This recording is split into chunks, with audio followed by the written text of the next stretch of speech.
Мұсаның Шұғайыпқа келуі. Мұса шешесімен қоштасты да шығысты бетке алып жүре берді. Шөл далада аты қаталап өлді. Өзі де әбден шөлдеп, арып-ашып, табаны ойылып, бір құдықтың басына келіп тоқтады. Адам қатты шөлдеп келіп, сымырып су ішсе өліп кететінін білетін. Сондықтан ұрттап қана ішіп, ағаштың түбінде жан шақырып отырды. Бір кезде бір қора қой айдаған шопандар келді. Олар құдықтан мал суарған соң, үлкен қойтаспен құдықтың аузын жауып кетіп қалды. Артынша қойларын айдап екі жас қыз келді. Құдықтың бетіндегі тасты көріп, екеуі жылай бастады. Мұса түсінбей, «Ей, қарындасым, неге жылайсыңдар?» деді.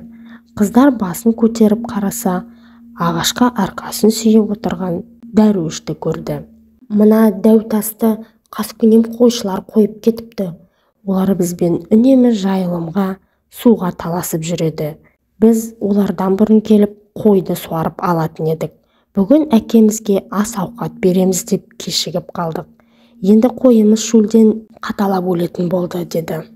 «Жыламаңдар, Құдай қуат берсе, қойтасты көтеріп алып тастаймын» деп Мұса орнынан сүйретіліп тұрды. Қыздар оның түрін көріп, іштей, «Ей, қайдам, мына бақыр өз денесін әрең көтеріп тұр ғой» деп ойлады. Себебі бұл тасты 5-6 қойшы жабылмаса көтере алмайтын еді. Мұса да тәлтіректеп құдыққа зорға жетті де, «Уа жасаған, өзің қолда» деп дұға етті. Сол сәтте бойына ғайыптан күш бітті. Ол бар даусымен «Әуп» деп тасты көтеріп алды да көкірегіне қондырып, алысқа атып жіберді. Тас қозы көш жерге барып топ ете қалды. Қыздар дәруіштің күшіне қайран қалды. Мұса, «Енді тасты мұнда әкеліп, құдықты бітей алмайды. Қойларыңды суарыңдар» деді де қауғамен су тарта бастады. Қойлар шөлі қанғанша су ішті. Қыздар алғысын айтып кете барды. Үйіне келген соң болған жайды әкесіне жарыса баяндады. Қайдағы бір дәруіштің қойдай тасты алысқа лақтырғанын жарыса баяндады. Қыздардың әкесі Шұғайып деген пайғамбар еді. «Ол дәруіш қайда қалды?» деді. «Құдықтың басында отыр» деді қыздары. «Неге қонаққа шақырмадыңдар? Үйге бейтаныс еркекті ертіп келгенге сізден ұялдық. Ертіп келіңдер, жапан-дүздер жалғыз қонбасын, бірі қонағасын жеп кетсін. 40-тың бірі қыдыр, 1000-ның бірі уәли болар» деді әкесі. Қыздың үлкенінің аты Сапура еді. Ол жүгіріп отырып дәруішке келді. Мұса орнынан тапжылмай отыр еді. Қыз келді де, «Ата, сізді әкем үйге қонаққа шақырып жатыр» деді. Бұл кезде Мұсаның сақал мұрты қауадай, шашы қоғадай болып өсіп кеткен еді. Киімі күн мен желден әбден тозып, сетінеп, жыртылыпты. Түрін көрген адамның 25-тегі жігіт емес, 60-тағы қария деп ойлар еді. Мұса үн-түнсіз орнынан тәлтіректеп әрең тұрды. Қыз алдыға түсіп, жол бастайын деп еді. Мұса қолын көтеріп, «Мен сенің соңыңнан жүрсем, денеңе қарап күнәлі болармын. Алдыңа түсіп жүрейін» деді. Қыз келісті. Дәруіштің соңынан ерді. Шұғайып та қонағын алыстан сынап тұр еді. Оның алда келе жатқанын көріп, ішінен «Бұл не болса да текті тұқымнан болдау» деп шамалады. Мұсаны құшақ жайып қарсы алды. Бір бөлмесіне су жылытып берді.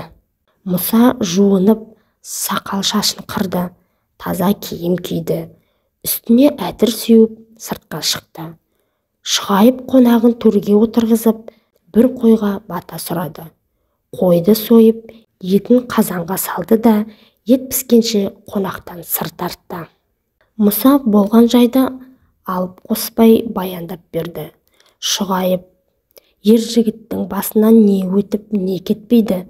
Шын асылдар бірін-бірі шеттетпейді. Сөзіңе қарасам, барар жер басар тауың жоқ сияқты. Әзірге менің үйімде қала бер, деді. Мұса үнсіз келісті. Бір апта ыстық сорпа ішіп, әл жинады. Қушиған жағы мен шүңірейген көздері ет жинады. Бүйірі толып, сидиған қол-аяғына бұлшық ет бітті. Толысып тепсе темір үзетін жас жігітке айналып шыға келді. Шұғайыптың үлкен қызы оны алғашында ата деп айтқанына ұялып, көзге түспеуге тырысты. Мұса да оның қымсынып жүргенін байқады.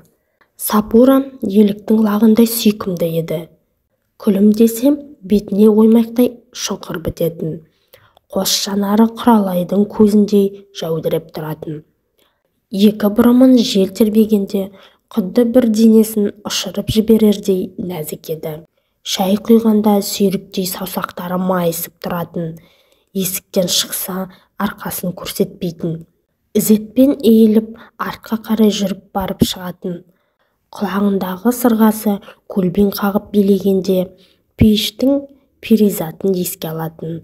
Қап-қара сүмбілдей қастары қарлығаштың қанатындай ойнақшығанда айдай ажарын онан сайын толықсытып жіберетін.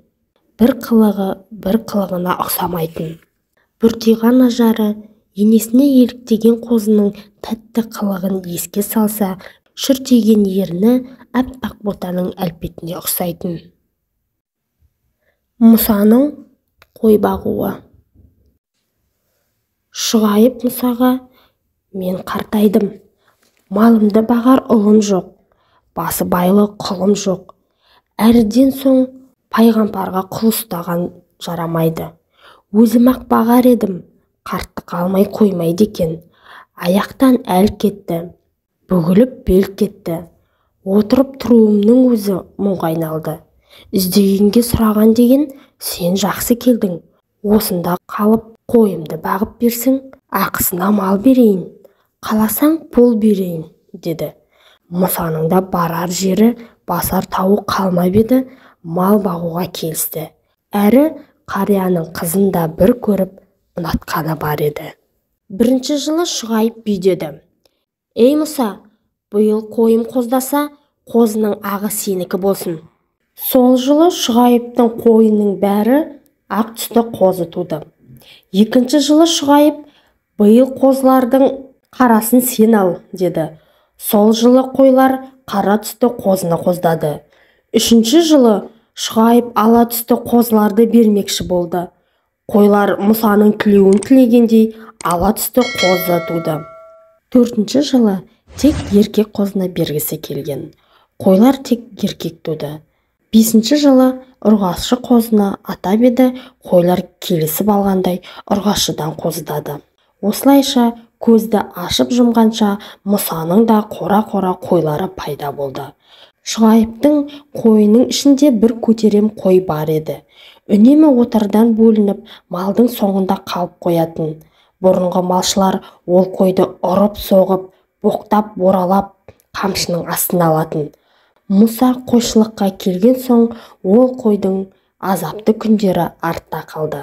Мұсаның қойға жаны ашып, оны иығына салып, арқалап жүретін еді. Аса таяқ. Шұғайып пайғамбардың аса таяғы бар еді. Ол аса таяқ адам атадан қалған екен. Атадан балаға мирас болып, осы күнге дейін жетіпті. Аса таяқ Шұғайыптың сандығында тұратын. Бір күні ол қызы Сапураға: Мұсаға таяқ әкеліп берші. Қой өзге мал сияқты емес, бір орында тұрмайды, жүріп жайылады. Соңынан күн ұзақ қараумен боласың. Шаршағанда сүйеніп, жығылса таяныш болсын, дейді. Қызы үйге кіріп, аса таяқты алып шығады. Шұғайып: қызым, үйде өзге таяқтар да бар еді ғой, неге бабаңнан аманат болып келе жатқан аса таяқты алдың, дейді. Қызым: әке, есіктен кіріп келгенде көзіме осы таяқ көрінді, басқасын таппадым, деп жауап береді. Шұғайыптың жүрегі бірдеңені сезгендей болады. Сірә адам атаның аса таяғының иесі осы Мұса шығар. Әйтпесе үйде аса таяқтар көп еді, бұл не болса да Құдайдан келген бір белгі, деп түйеді. Аса таяқты Мұсаға береді де: қой баққанда мына таяқ серігің болсын. жоғалтып алма. Мына түстік жақта шошайған жалғыз төбе бар, оған жақын барма. Ол жерді бір аждаһа мекендейді, қойларыңа ауыз салып жүрмесін. Мұса асатаяқты алып қой бағып кетті. Кенет қойлар қайыруға көнбей жалғыз төбеге қарай жайылды. Ол жақтың шөбі шүйгін еді. Амал жоқ. Мұса да сол жаққа қарай келді де таяғын жерге шаншып, жантайып демалмақ болды. Кенет гүр еткен дыбыс шықты. Жалт қараса, айыр тілін ойнатып үлкен бір қызыл аждаһа тұр екен. Мұса қорқып кетті. Аждаһа жұтынып қойларға қарай тап берді. Сол сәтте жерге шаншулы тұрған асатаяқ Құдайдың құдіретімен жасыл түсті аждаһаға айналды.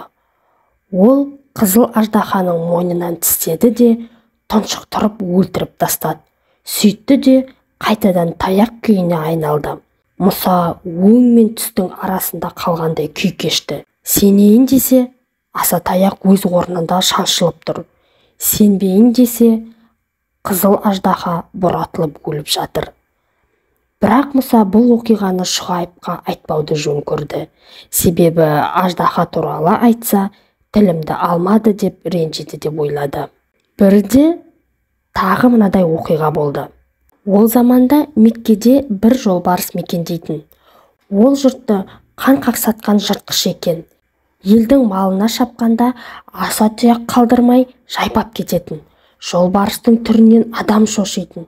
Бітімі тайыншадай ірі еді. Қойларды қылғытқанда қылтық құрлы көрмейтін. Сол кезде жолбарыстың түсі шөл даланың түсіндей сары екен. Бір күні ол Мұсаның да қойларына бас салды. Мұса асатаяғын жолбарысқа қарай лақтырды. Онысы Құдайдың құдіретімен айдаһарға айналды.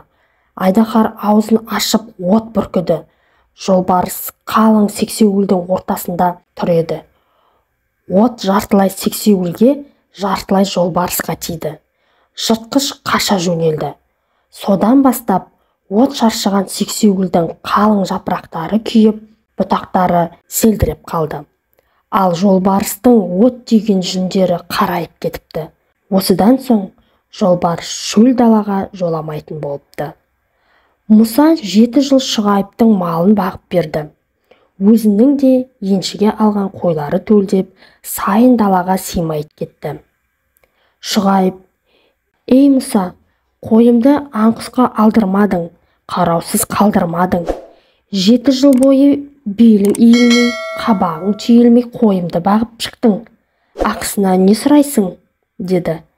Мұса: «Шешесін көріп қызын ал, ыдысын көріп асын іш» деген. «Егер мұрсат етсеңіз, сізге күйеу бала, қызыңызға адал жар болайын.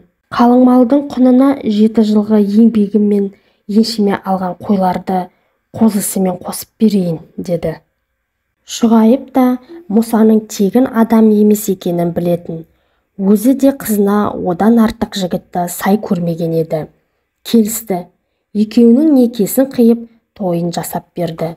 Тойдан соң Мұса рұқсат сұрап, Мысыр еліне қайтқысы келді. Анасын қатты сағынған еді. Мұны естігенде Шұғайып қарт көзіне жас алып, иегі кемсеңдеп кетті. Ол Мұсаға бауыр басып қалған еді. «Мені жалғыз тастап барасың ба?» деді жанары бұлданып. Мұса: «Жоқ ақсақал, сіз жалғыз емессіз. Қасыңызда Тәңірі Тағала бар. Одан қалса Жебірейіл періште тағы бар. Мен анамды сағындым. Ол да қартайып шәу тартты. Жүсіпті сағынған Жақып секілді екі көзі төрт болып, жолға қарап жүрген шығар. Барып мауқын басып, келінін көрсетіп, батасын алайын» деді. Шұғайып Мұсаны бауырына басып, қимай қоштасты. Сапарға шығар кезде әкесі қызына еншісін бермек болды. Қызы бұйымтайға асатаяқты сұрады. Бұл кезде Шұғайып Мұсадағы асатаяқты қайтарып алып, сандыққа салып қойған еді. Қызының меселін қимай таяқты сыйлады. Мұса осылайша асатаяққа басы байлы ие болды.